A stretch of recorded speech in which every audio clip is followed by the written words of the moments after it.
Bonjour chers élèves, bienvenue.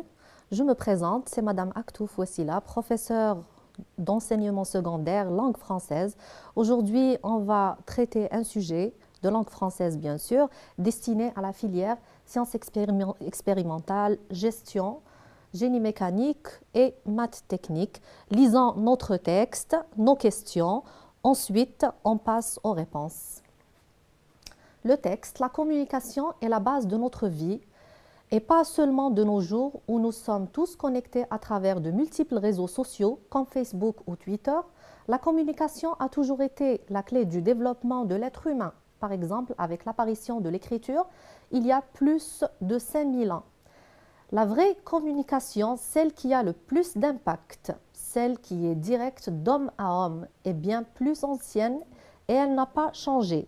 Lorsque vous arrivez le matin face à votre collègue de bureau et que vous lui dites « Bonjour, ça va ?», vous pratiquez la forme de communication la plus ancienne qui existe, celle de deux êtres qui échangent des sons codés. Souvent, nous faisons des erreurs dans notre façon de communiquer avec ceux qui nous entourent. À force, cela peut provoquer des conséquences graves, que ce soit dans le domaine privé ou professionnel. Alors, comment communiquer vrai ? Il n'y a pas de formule magique, il n'y a qu'une seule solution. Ce secret, vous le connaissez bien. La vraie communication est fondée sur la sincérité. Depuis des millénaires, cela n'a pas changé. La seule forme de communication efficace entre deux êtres humains est basée sur ce principe. C'est si simple, mais si difficile à appliquer. Revenons à notre collègue de travail. Quand vous lui demandez comment ça va, bien sûr, vous ne pensez pas réellement ce que vous dites. Vous n'êtes pas inquiet pour sa santé. C'est juste un code que nous utilisons pour nous dire bonjour. Il serait épuisant d'être sincère à chaque fois que vous dites « ça va bien ». D'ailleurs, la réponse « oui, merci et toi » fait aussi partie de ces règles sociales que nous apprenons dès l'enfance. Ces codes ont tendance à nous faire oublier qu'une phrase prononcée a un impact réel sur la personne avec qui l'on parle. Quand vous êtes face à face avec quelqu'un, chaque phrase que vous allez prononcer est comme un message subtil qui va toucher notre interlocuteur ou interlocutrice au plus profond. Même s'il n'en a pas conscience, même s'il ne le montre pas, vous avez toujours à ce moment-là une décision à prendre. Est-ce que vous allez être sincère dans vos paroles et est-ce que vous allez les envelopper dans un voile d'hypocrisie? C'est d'après Jean-Philippe, site Révolution personnelle, une solution simple, 24 août 2009. Passons maintenant aux questions. La première partie, c'est la compréhension de l'écrit. La première question, l'auteur de ce texte est-il un journaliste, un éducateur ou bien un romancier? Recopiez la bonne réponse. La deuxième question, relevez du texte 4 termes qui renvoient à communication. Ici, on parle du champ lexical que vous allez relever en lisant votre texte. La question numéro 3, la seule forme de communication efficace entre deux êtres humains est basée sur ce principe. Ce principe est-il l'hypocrisie, la sincérité ou bien la magie des mots? Après avoir lu bien sûr votre texte, vous pouvez répondre à cette question. La question numéro 4, l'auteur s'implique-t-il dans ce texte? Justifiez votre réponse. Est-ce que l'auteur s'implique dans le texte, c'est-à-dire est-ce qu'il est présent ou non? Et vous allez justifier. La question numéro 5, et elle n'a pas changé. Vous n'êtes pas inquiet pour sa santé. La première phrase est dans le deuxième paragraphe, la deuxième phrase est dans le quatrième paragraphe. Est-ce que vous allez les envelopper dans un voile d'hypocrisie? Dans le cinquième paragraphe, à qui renvoient les trois mots « elle »,« ça » et « les ». Bien sûr, dans les trois paragraphes. La sixième question, une phrase prononcée a un impact réel sur la personne avec qui on parle. Relevez dans le texte la proposition ou bien expression qui exprime la même idée que cette phrase. La septième question, à force, cela peut provoquer des conséquences graves dans cette phrase. L'expression « à force » peut être remplacée par quoi? On a trois propositions. À force de communiquer ou bien à force de faire des erreurs ou bien à force d'échanger descend, vous allez recopier la bonne réponse. La 8e question, parmi ces 3 idées, quelle est celle qui n'a aucune relation avec le texte? On a notre existence est fondée sur la communication, l'homme a évolué grâce à la communication, ou bien on s'inquiète de la santé de l'autre lorsqu'on lui dit comment ça va, recopier la bonne réponse. La 8e question, parmi ces 3 idées, quelle est celle qui n'a aucune relation avec le texte? C'est la question précédente. La 9e question, l'auteur a écrit ce texte. Pourquoi? C'est pour exprimer un point de vue, ou bien pour présenter les avantages de la vraie communication, ou bien pour inciter les gens à communiquer entre eux. C'est-à-dire ici, vous allez me donner le thème du texte. La 10e question et la dernière de notre première partie, c'est proposer un titre au texte. Passons à la deuxième partie des questions, c'est la production écrite. Traitez un sujet au choix. Vous avez le sujet numéro 1. Un de vos amis étudiants dans une université étrangère cherche de la documentation pour son mémoire de fin d'études sur le thème développé dans le texte que vous venez de lire. Pour l'aider dans sa recherche documentaire, rédigez le compte-rendu objectif de ce texte, environ 100 mots, que vous lui transmettez par email. Vous avez le sujet numéro 2. Vous constatez que dans votre entourage, des jeunes et moins jeunes ne voyagent plus, engendrant l'ennui. Rédigez un texte argumentatif que vous lirez à vos auditeurs et dans lequel vous énumérez les avantages du voyage. Donc, on va choisir le sujet numéro 2, là où on doit rédiger un texte argumentatif avec une introduction, un développement et une conclusion, là où on va avancer des arguments pertinents pour défendre notre point de vue. Donc, revenons dans un petit moment pour répondre aux questions déjà posées. Merci.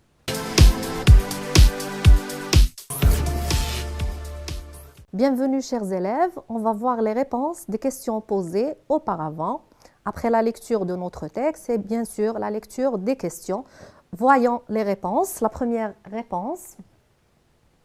Avant de commencer, bien sûr, les conseils que je vous donne, c'est la préparation d'un brouillon, identification du thème général de notre texte. Après la lecture du texte, bien sûr, identification également du champ lexical, du mot le plus important dans notre texte. Donc, après la lecture de notre texte, on a pu identifier le mot communication, qui est un mot qui était répété dans le texte et qui représente le thème général. Donc, on a le mot communication, on a pu relever quelques mots et quelques expressions appartenant au même champ lexical. Le premier mot, c'était Twitter. On a le deuxième mot, connecté. Le troisième mot, ou bien expression, on a réseaux sociaux. Ensuite, on a le mot Facebook. Passons maintenant aux questions. La question numéro 1, c'était l'auteur de ce texte était un journaliste. On a pu relever cette réponse à partir de notre source, bien sûr. La question numéro 2, c'était relever 4 termes qui renvoient à communication. On a pu déjà relever ces mots à partir de notre première lecture, en prenant bien sûr un brouillon, en prenant ou bien en relevant les mots appartenant au même champ lexical. Donc, ça nous a facilité à répondre à cette question. On a le mot connecté, Facebook, Twitter, échange qui est un verbe, message, interlocuteur, interlocutrice, et on a le mot réseau et le dernier c'était site. Si on vous demande 2 mots par exemple, vous êtes obligé de relever 2 mots. Si c'était 3 mots, mais ici on n'a pas exigé 2 ou 3 mots, donc vous pouvez relever tous les mots appartenant au même champ lexical. Il n'y a pas de formule magique, il n'y a qu'une seule solution. Ce secret, vous le connaissez bien. La vraie communication est fondée sur la sincérité. Depuis des millénaires, cela n'a pas changé. La seule forme de communication efficace entre 2 êtres humains est basée sur ce principe. C'est si simple, mais si difficile à appliquer. Donc, on a relu ce petit passage pour pouvoir répondre à une question. Dans cette question, on voulait savoir quel était le principe. Donc, ici, on peut répondre que ce principe, c'était la sincérité. Relisons deux petits passages pour répondre à la question suivante. Est-ce que l'auteur s'implique dans le texte? Autrement dit, est-ce qu'il est présent dans son texte? La communication est la base de notre vie et pas seulement de nos jours où nous sommes tous connectés à travers de multiples réseaux sociaux comme Facebook ou Twitter. La communication a toujours été la clé du développement de l'être humain, par exemple avec l'apparition de l'écriture il y a plus de 5000 ans. La vraie communication, celle qui a le plus d'impact, celle qui est directe d'homme à homme, est bien plus ancienne et elle n'a pas changé lorsque vous arrivez le matin face à votre collègue de bureau et que vous lui dites « Bonjour, ça va ?» Vous pratiquez la forme de communication la plus ancienne qui existe, celle de deux êtres qui échangent des sons codés. Souvent, nous faisons des erreurs dans notre façon de communiquer avec ceux qui nous entourent à force. Cela peut provoquer des conséquences graves, que ce soit dans le domaine privé ou professionnel. Alors, comment communiquer vrai? Donc, est-ce que l'auteur s'implique dans son texte? Est-ce qu'il est présent? Donc, on doit relever des modalisateurs. La première question posée, est-ce que l'auteur s'implique ou non? Donc, la réponse, c'est que oui, l'auteur s'implique dans son texte. Comment? Donc, l'auteur peut être objectif, c'est-à-dire il ne s'implique pas dans son texte. S'il s'implique, il s'agit de la subjectivité. La subjectivité peut être explicite ou implicite. Voyons les deux petits passages. La communication est la base de notre vie. Déjà ici, on a la base, le mot base employé par l'auteur qui démontre qu'il s'implique dans son texte. Il a employé un mot appartenant au lexique mélioratif. Et pas seulement de nos jours, il a employé nos jours où nous sommes tous connectés à travers de multiples réseaux. Donc ici, il a employé la première personne du pluriel. Donc ici, il s'implique mais d'une façon implicite. La vraie communication, celle qui a le plus d'impact, le fait qu'il a employé plus, celle qui est directe d'homme à homme est bien plus ancienne et elle n'a pas changé. Lorsque vous arrivez le matin face à votre collègue de bureau et que vous lui dites « bonjour, ça va », etc. Donc la réponse ici, c'est oui, l'auteur s'implique dans ce texte, il est présent. La justification, les marques de subjectivité. On a premièrement l'emploi des indices de première personne, modalisateur et jugement de valeur. Par rapport à la première personne employée, on a vu qu'il a employé nos et nous. Par rapport au modalisateur, il a employé le lexique mélioratif. La question suivante. La vraie communication, celle qui a le plus d'impact, celle qui est directe d'homme à homme, est bien plus ancienne et elle n'a pas changé. Donc la question posée ici, c'est identifier c'est qui ce elle. Il renvoie à qui ou à quoi. Donc le elle ici, il renvoie à la vraie communication.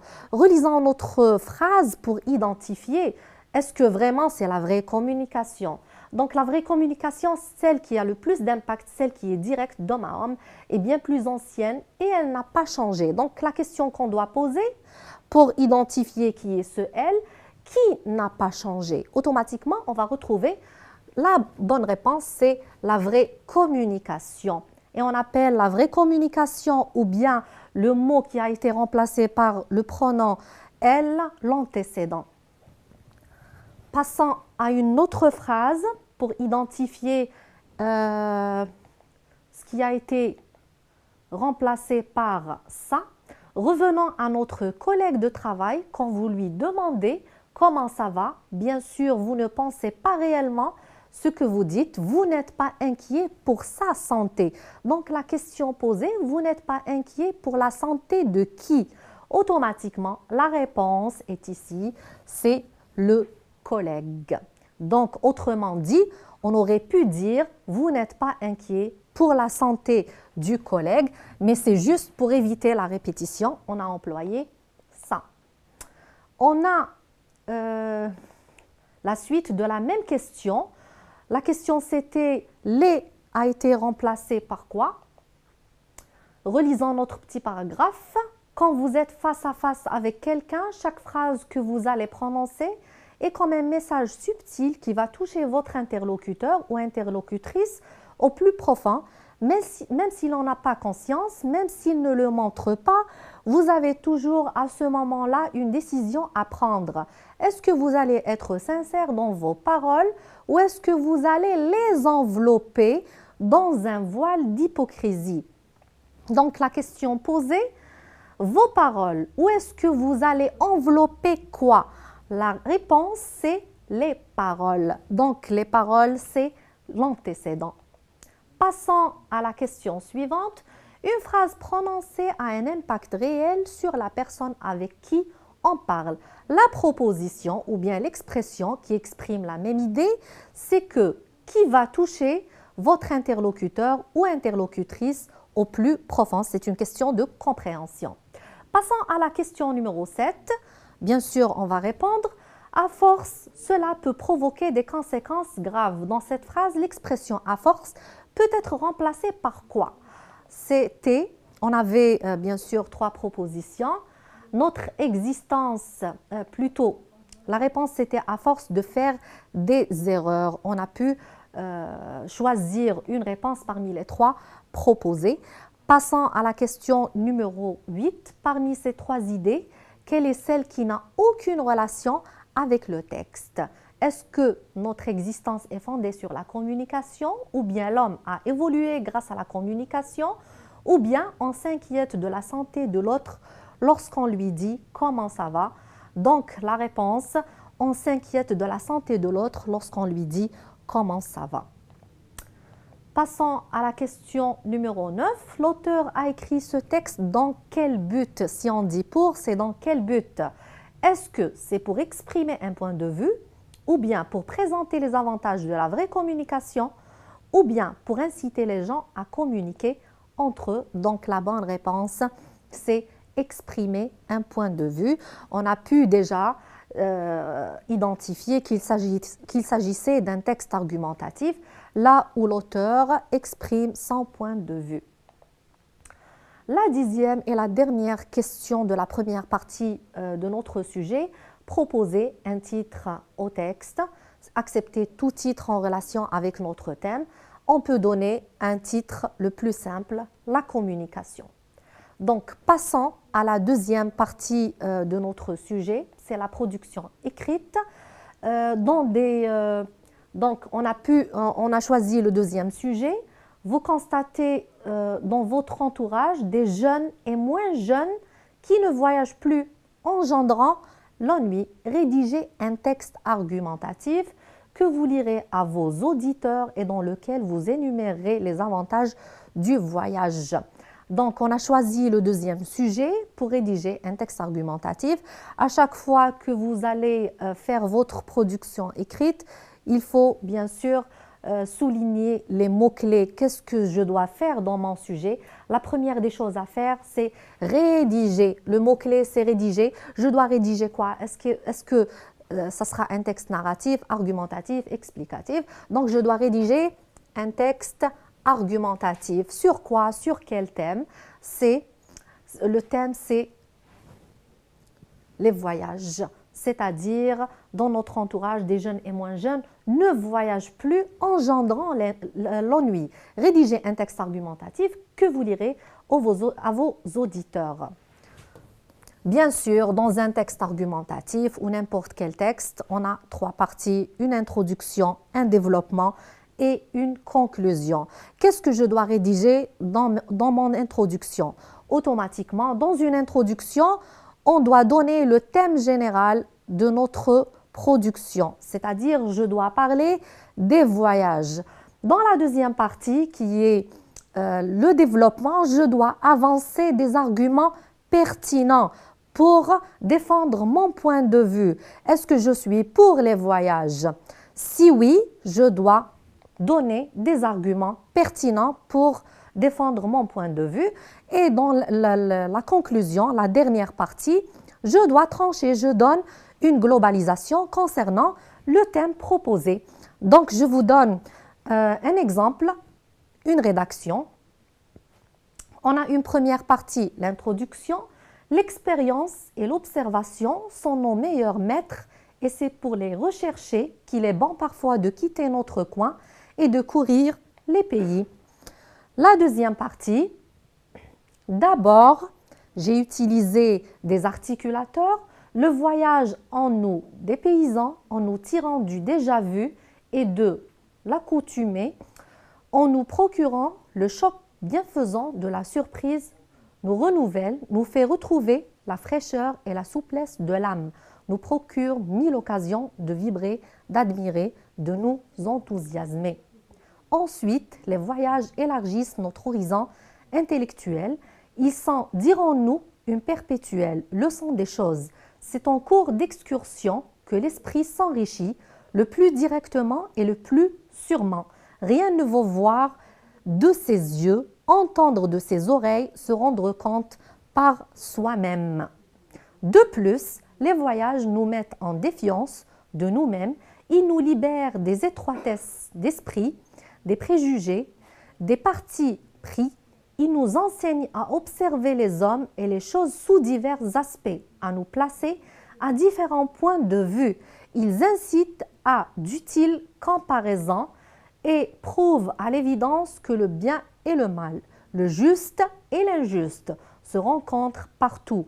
Ils nous préservent ainsi de l'intolérance et nous disposent à la modération, au doute et à l'examen méthodique. Donc ça, c'est le développement. On a une dernière partie, c'est la conclusion. Provoquant sans cesse nos réactions personnelles, ils offrent un bon moyen de nous connaître nous-mêmes. Le voyage forme la jeunesse. Donc, comme j'ai dit auparavant, on a pu voir les trois parties, l'introduction, le thème général, le développement, c'est avancer des arguments pertinents.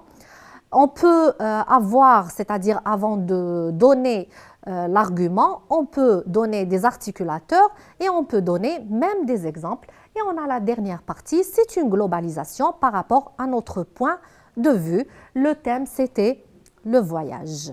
Merci, chers élèves, pour votre attention. On se rencontre bientôt pour traiter d'autres sujets. Merci.